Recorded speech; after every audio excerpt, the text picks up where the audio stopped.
CM Siddaramaiah ದೆಹಲಿಗೆ ಪ್ರಯಾಣವನ್ನ ಬೆಳೆಸಲಿದ್ದಾರೆ. ರಾಹುಲ್ ಏರ್ಪಡಿಸಿರುವ ಔತಣಕೂಟದಲ್ಲಿ ಭಾಗಿಯಾಗಲಿದ್ದಾರೆ. ಇಂಡಿಯಾ ಕೂಟದ ನಾಯಕರಿಗೆ ಔತಣಕೂಟವನ್ನು ಆಯೋಜನೆ ಮಾಡಲಾಗಿದೆ. ರಾಹುಲ್ ಗಾಂಧಿ ನಿವಾಸದಲ್ಲಿಯೇ ಈ ಒಂದು ಡಿನ್ನರ್ ಮೀಟಿಂಗ್ ಇರಲಿದೆ ಎಂದು ಸಿಎಂ ಸಿದ್ದರಾಮಯ್ಯ ದೆಹಲಿಗೆ ಪ್ರಯಾಣವನ್ನ ಬೆಳೆಸಲಿದ್ದಾರೆ. ರಾಹುಲ್ ಗಾಂಧಿ ಏರ್ಪಡಿಸಿರುವ ಔತಣಕೂಟದಲ್ಲಿ ಭಾಗಿಯಾಗಲಿದ್ದಾರೆ.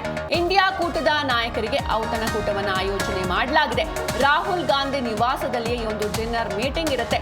ರಾಹುಲ್ ಗಾಂಧಿಯಿಂದಲೇ ಸಿದ್ದರಾಮಯ್ಯ ಅವರಿಗೆ ಕರೆಯನ್ನ ಕೂಡ ನೀಡಲಾಗಿದೆ. ರಾಹುಲ್ ಕರೆ ಹಿನ್ನೆಲೆ ಔತಣಕೂಟದಲ್ಲಿ ಸಿಎಂ ಭಾಗಿಯಾಗಲಿದ್ದಾರೆ. ಇನ್ನು ಸಿಎಂ ರಾಷ್ಟ್ರ ರಾಜಕಾರಣದ ಬಗ್ಗೆ ಕುತೂಹಲ ಕೂಡ ಹೆಚ್ಚಿರುವಂತದ್ದು.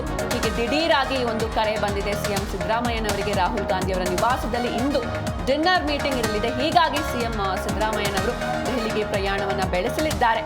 ಸಾಕಷ್ಟು ಕುತೂಹಲವನ್ನ ಮೂಡಿಸಿದೆ ಸಿಎಂ ರಾಷ್ಟ್ರ ರಾಜಕಾರಣದ ಬಗ್ಗೆ. ಸಾಕಷ್ಟು ಕುತೂಹಲ ಇರುವಂಥದ್ದು. ಇಂದು ಸಿಎಂ ಸಿದ್ದರಾಮಯ್ಯ ದೆಹಲಿಗೆ ಈ ಹಿನ್ನೆಲೆಯಲ್ಲಿ ಪ್ರಯಾಣವನ್ನ ಮಾಡ್ತಾರೆ. ರಾಹುಲ್ ಏರ್ಪಡಿಸಿರುವ ಔತಣಕೂಟದಲ್ಲಿ ಭಾಗಿಯಾಗ್ತಾರೆ.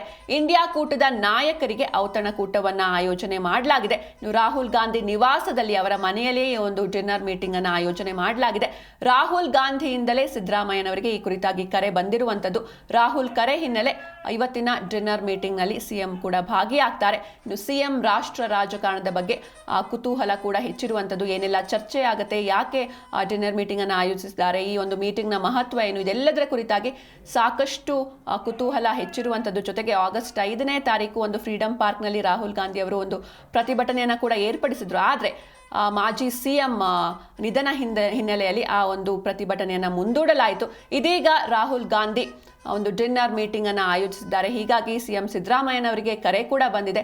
ರಾಹುಲ್ ಕರೆ ಹಿನ್ನೆಲೆ ಔತಣಕೂಟದಲ್ಲಿ ಸಿಎಂ ಭಾಗಿಯಾಗ್ತಾರೆ. ಹೀಗಾಗಿ ಇಂದು ಸಿಎಂ ಸಿದ್ದರಾಮಯ್ಯ ದೆಹಲಿಗೆ ಪ್ರಯಾಣವನ್ನ ಬೆಳೆಸಲಿದ್ದಾರೆ.